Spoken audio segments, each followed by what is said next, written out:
Local breaking news. This is WYFF News 4 at 6 in high definition. The first memorial services were held today for the victims of Evan Bennett. Bennett, accused of killing 2 security guards last week in Greenville. Bobby Wood's funeral was held this morning. Richard Ellison's funeral was also held today. The 2 were on duty at the old Hollingsworth plant on Lawrence Road last Friday. They were shot and killed with a shotgun. This is our first look at Evan Bennett. The Greenville County Sheriff's Office tells us this is an old photo. They say he had a close-cut military-style haircut during the recent killings. Authorities say Bennett turned the gun on himself after a shootout with police at the Law Enforcement Center. More on that story in just a moment, but first, let's talk about weather. Chief Meteorologist John Cesarich has a look at some thunderstorms in the area right now. John? Yeah, these thunderstorms, Carol and Nigel, have been producing extremely heavy rainfall, and they've been very, very electrical, as you can see, as these thunderstorms continue to move off to the north very, very slowly. These thunderstorms continuing to make their way to the north. Take a look at our live picture from Skycam Network over Lake Hartwell in Anderson County. You barely see anything because of the extremely heavy rainfall. You can see the gusty winds, some of the rain coming off the tops of the water. And the gusts are about 30, 35 miles per hour. This is not a severe thunderstorm right now. It's below severe limits, but extremely heavy rainfall. You could see 1 to 2 to 3 inches of rain in a very short period of time. So these are the thunderstorms I'm talking about that are right over Lake Hartwell right now, right along the Georgia and South Carolina line. And all these thunderstorms are developing and moving because they're moving so slowly to the north at only 5 to 10 miles per hour. You could see 1 to 2 to 3 inches of rain in a short period of time. So there are no watches or warnings right now, but any one of these thunderstorms, if they become clusters, you could see some flash flooding for a brief period of time. And one of these thunderstorms also could briefly become severe, producing large hail and damaging winds. So right now, no watches or warnings, but I'll keep you posted throughout the newscast. Now back to you, Nigel and Carol. John, thank you. Now back to our top story. Evan Bennett killed 3 people before taking his own life after a shootout at the LEC in Greenville. Funerals for 2 security guards took place today, while investigators continue to piece together the past of shooter Evan Bennett. News 4's Stephanie Trotter joins us with new information tonight. Steph? Late this afternoon, the police department released emotionally charged 911 calls made from Bennett's home on Augusta Court. The call is just one more piece of evidence officers are reviewing as they put a profile together of Evan Bennett. When investigators look at the face of Evan Bennett, they really want to know what was going on inside his head. They say he no longer looked like this old mugshot from a dismissed stalking case, but had donned a tight military-style haircut. And we now know Monday night at the family home on Augusta Court, he changed into a black tactical vest, camo pants, and fingerless gloves before shooting his stepfather in the face twice with a shotgun. His mother is so distraught in the released 911 call, News 4 does not want to air it.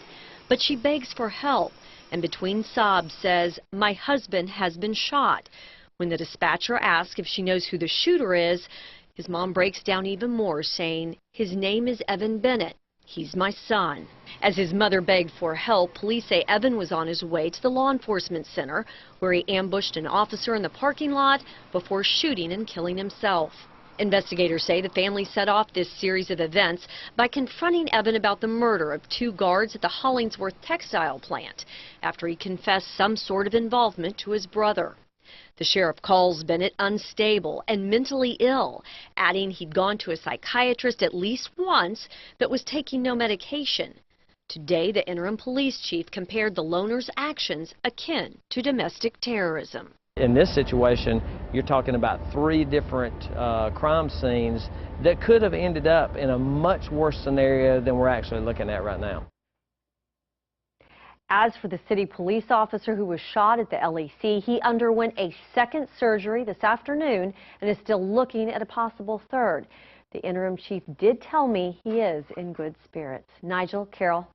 Thank you, Stephanie. In light of Monday's shooting, there is a new focus on security at the LEC. This makes 2 deadly shootings in 2 years at the LEC. We found out today County Council was never formally asked to pay for security upgrades. Monday night, the lobby windows of the LEC were shot out and an officer was wounded before the gunman killed himself. The sheriff said yesterday that bulletproof windows are too expensive. Today, it appears the County Council is ready and willing to pay for beefing up security at that building. As one council member put it, they are waiting on the sheriff to tell them what he needs to keep officers safe. Safety and security is paramount. You know, human life, what's that worth? What's the cost there? I mean, it just doesn't translate into dollars. It's invaluable. The sheriff tells us the last time security was beefed up at the LEC was about 5 years ago. He says that's when cameras were added and a key card system was installed. The sheriff also tells us that he is planning to meet with county council privately very soon to discuss improving security there. A woman faces charges after authorities say she left her dogs in her car while she went to work. Edie Wilson is charged with ill treatment of animals. Animal control officers say they were called to the BMW plant yesterday afternoon. We do have pictures of the dogs from officials. Firefighters say they were able to get the dogs water and get them cooled off. Officials say Wilson did make an attempt to provide some relief for the dogs. She left food and water in the car and cracked the car windows, but temperatures still got up to 118 degrees inside the car. Police say a tractor trailer snapped a power pole in half, snarling traffic and causing businesses to close for hours. Pine Street between Main and Kennedy closed for about 7 hours. Mike McCormick reports on the impact for businesses there. The accident that left parts of Spartanburg powerless had a powerful impact on traffic and businesses. I actually had to pull my cell phone out to get out of the office because there was no light. Stephen Suits is vice president of Ford's Drugs. Kitty Cash is the owner. Is because it's the third day of the month, which is a day in healthcare, probably one of the, if not the most busy day of the month, because most people get their government checks on the 3rd. That's money that could not be spent here. You can't run credit cards, you can't run your register, you can't check insurances, you can't get information from the doctor to fill prescriptions. I mean, our hands are tied. Cash sent us this photo of the tractor trailer police say hit the power pole on Pine Street near Main Street at 9:15 Wednesday morning. The power went off, and then shortly I heard all the sirens, so I knew it was big.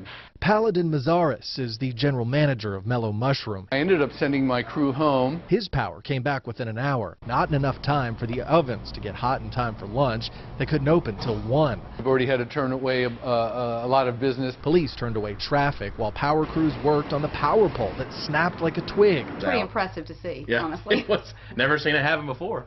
At Ford's, they gave the staff a choice to go home or stay so they wouldn't miss out on pay. We actually said a prayer just praying that, we would be able to make up this loss because it is going to be a pretty sizable hit. That's Mike McCormick reporting for us this evening. The driver of the tractor trailer wasn't hurt. Police say they ticketed that driver for failure to exercise due care.